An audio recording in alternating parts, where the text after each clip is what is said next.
Hi, my name is Matthew Nichols and I'm the Director of Percussion here at Florida Atlantic University. I wanted to give you a couple of tips and tricks about this All State prepared piece, some things that I worked on as I was preparing it that hopefully will help you in your practice journey so that you can do the best possible.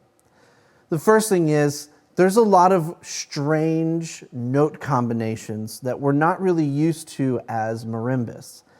This comes because this is not originally a marimba piece, but rather a piece from a different instrument. And these different instruments, such as string instruments, have the ability to jump between arpeggios pretty easily, as well as any keyboard instruments can do that as well with 10 fingers. But for us, it's going to be a lot of work to play with 2 mallets. And some of these combinations of notes don't necessarily make sense to alternate always with the right hand or always with the left hand. So we're going to have to put a little bit of thought into our sticking. Now, whenever I make a decision about my sticking, and this is after I've triple checked to make sure it's the best one possible, I make sure to write it down in my part. Don't just agree, okay, I'm going to make sure I do this when we get to this part, or I'm going to make sure I do this when I get to this part. Write it down so you never forget. The sooner we can internalize the consistency of the sticking, the easier our sticking is going to feel. So definitely in measure 13 and measure 17, I'm looking to do some strange doubles, maybe a double right and a double left, to help with the flow of the notes. Now, the way that I figured that out was I started at the end of the phrase in 14 and I worked my way back one note at a time. So I know I need to end on an octave.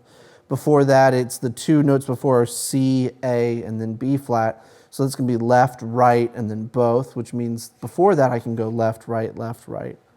So really, starting measure 14, I need to start with my left hand and alternate 1, 2, 3, 4, or 1 E and 2 E and 3. And then the bar before that, I had to do a little more investigation to say, maybe I'm going to do a double left here and a double right there. Feel free to use my sticking, but always whatever is most comfortable to you and whatever sticking you can use to achieve the right sound, the easiest, is going to be your best choice. Beyond that, we need to worry about these sudden changes in dynamics, and something I like to do is I like to emphasize right before I change dynamics. So you may have heard me crescendo into a piano or really fade away from the piano and then jump into the forte. This is all because I want to make the drama happen with that contrast.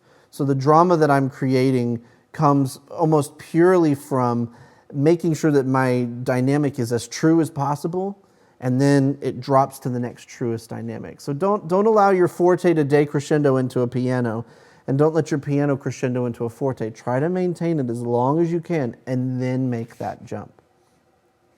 Another thing we like to do and we need to really focus on is our crescendos, because there is no diminuendo in this piece. They're all crescendos, so always starting from soft and building. So how do we balance that crescendo all the way through? I know it was tough for me to pace out my poco a poco crescendo from measure 3 until measure 7. So I would even write in your part, okay, after measure 3, measure 4, maybe that's going to be, halfway through it's going to be a mezzo piano. And then halfway through measure 5 or maybe measure 6 is mezzo forte. Give yourself little checkpoints throughout a long crescendo to make sure you're not crescendoing too fast, but also to make sure that you do arrive at the correct dynamic. Now, other than that, we really need to focus on bringing out the timekeeping beats when we play through this. So the arpeggios that are in measure 7 and measure 11 and measure 15 and 17, all of those, we want to make sure that we don't put the emphasis in the wrong place. We want to make sure people know that the downbeat is where the downbeat is. So I'm not going to accent, but I am going to add a little bit of an emphasis, just a slight one, just a little bit of a pulse or a push onto the downbeats, because sometimes, you know, the downbeat is on the left hand where we need to play ba-dee, da-dee, da-dee, da-dee.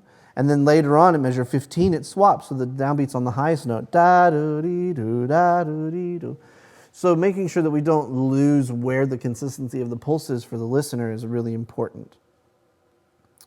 Now that's all I have for you today. I hope some of this helps. Hopefully my performance will help you. If you ever have any questions, feel free to reach out, but I do wish you all the best as you continue to work through this All State prepared excerpt.